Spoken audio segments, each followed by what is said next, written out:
We've made an announcement today about more budget savings, but I want to start by reflecting on what the Treasurer said yesterday at the announcement of the final budget outcome. He made the very clear point that when Labor approaches the task of budgeting, we do that in accordance with Labor values. Labor targets efficiencies, the coalition slashes jobs. And you see that approach very clearly when you look to Premier Newman in Queensland. He told people they had nothing to fear, public servants had nothing to fear, and now he's sacked 14,000 people.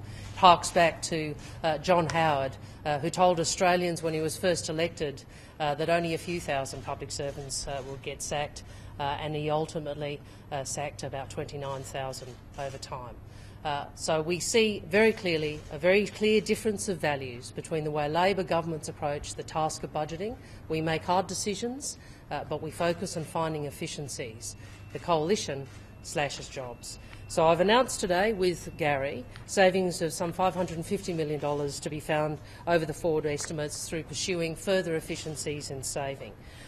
These are things like reducing business class travel, reducing international travel, reducing external consultants and contractors, moving recruitment to advertising online, and seeking to print more online, so reduce actual printing and to put more publications undertaken by departments online. We're starting with a small amount of the total budget there, and we will look to build that over time as we can try and move more of the government's publications online.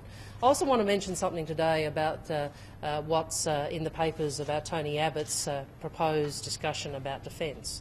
Well, we've got one question for Tony Abbott. Where's the money coming from?